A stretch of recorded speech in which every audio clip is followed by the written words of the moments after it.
Chennai, Namma Chennai.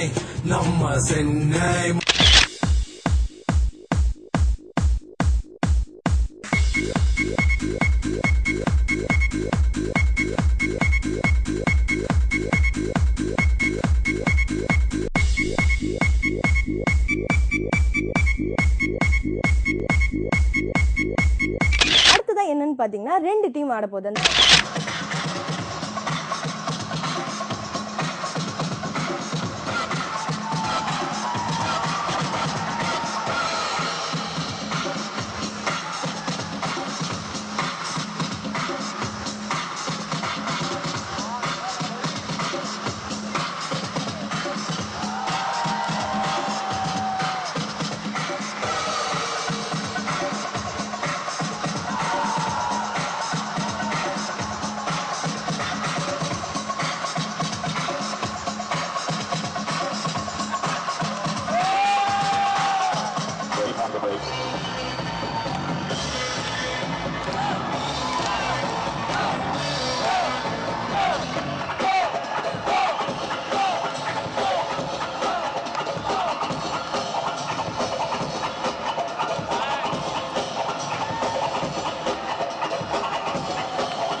நம்ம சென்னை நிகழ்ச்சியில அடுத்ததா என்ன பார்க்க போறோம்னு பாத்தீங்கன்னா நூல் வெளியீட்டு விழா புகைப்பட கண்காட்சி.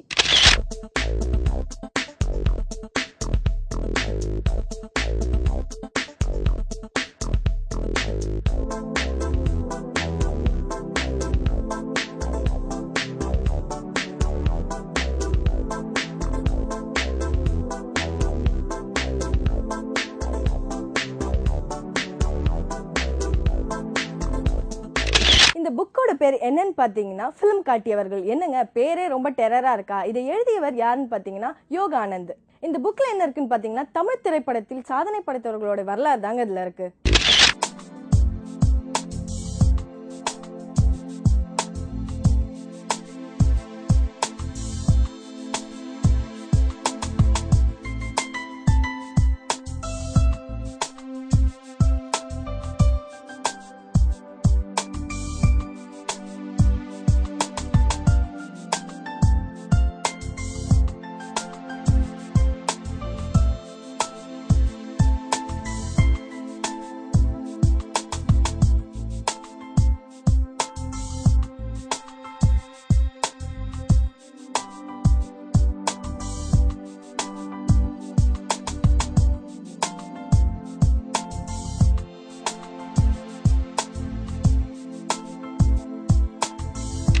இந்த ஃபிலிம் காட்டியவர்கள் புக்கை பற்றி பல இயக்குனர்கள் பேசியிருக்காங்க. அவங்க என்ன பேசியிருக்காங்கன்னு வாங்க பார்க்கலாம். எல்லோருக்கும் வணக்கம். இந்த புத்தகம் எனக்கு பிடிச்சது இந்த ஃபிலிம் காட்டியவர்கள்ன்ற அந்த தலைப்பு ரொம்ப எக்ஸலண்ட்டான விஷயம். அந்த ஃபிலிம் காட்டியவர்கள் அப்படின்றது நிறைய அர்த்தம் இருக்குது. ஒன்று ஃபிலிம் எடுத்து நீங்கள்லாம் பாருங்கன்னு காட்டுறதுன்றது காமனாக பார்க்கக்கூடாது. இந்த ஃபிலிம் காட்டுறதுன்றதே ஒரு வகையான மேஜிக். அது இந்த ஃபிலிம் காட்டுறதுக்கு ஒரு தில்லு வேணும். அப்புறம் படம் பார்க்குற ரசிகர்கள் அத்தனை பேர்த்தையும் தன்னோட கட்டுப்பாட்டுக்குள்ளே கொண்டு அவன் காமிக்கிற மேஜிக் எல்லாம் என்ஜாய் பண்ணக்கூடிய அளவுக்கு வச்சுக்கிறதுன்றது ஒரு திறமை. அந்த திறமையை பற்றிய விஷயம்தான். அந்த திறமையை பண்ணவங்க தான் மிகப்பெரிய சாதனையாளர்களாக சரித்திரத்து உறவுகளாக இருந்தாங்க. சிவாஜின்ற ஒரு சகாப்தத்தை யாராலையும் மறக்கவும் முடியாது, மறைக்கவும் முடியாது. அப்படி ஃபிலிம் காட்டின அந்த சிவாஜி முதற்கொண்டு அத்தனை பேரும் இந்த புத்தகத்துக்குள்ளே இருக்காங்க.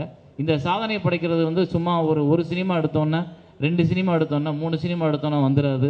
கிடைக்கவும் கிடைக்காது.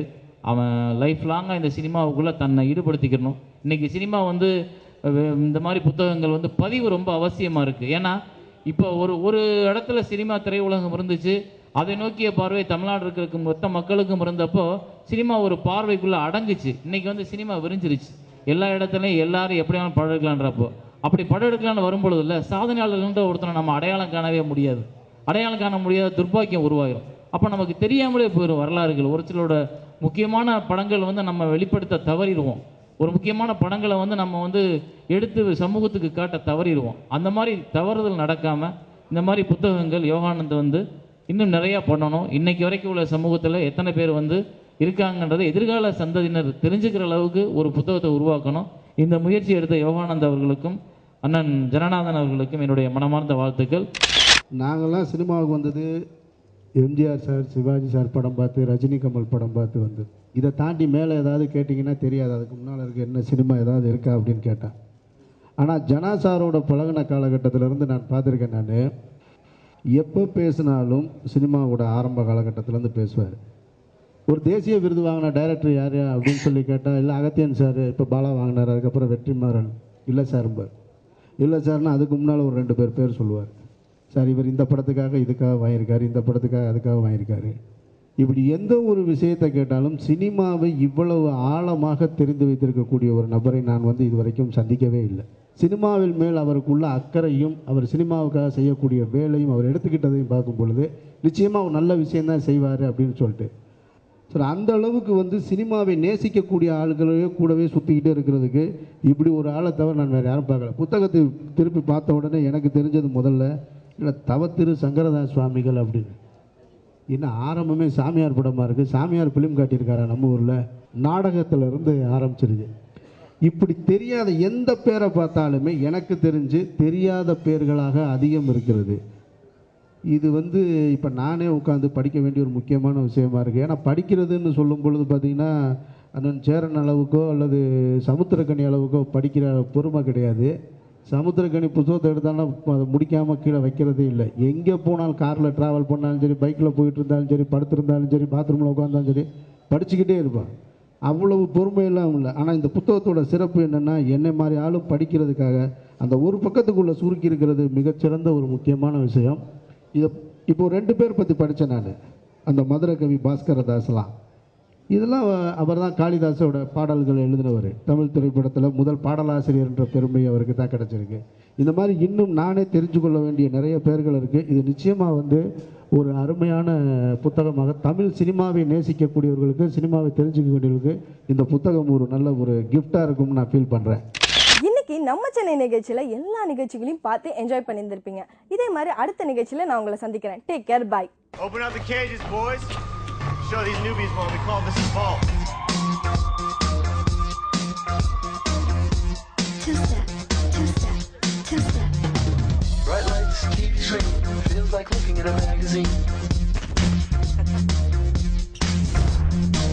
You hurt on the floor, feels like dancing is the way to go.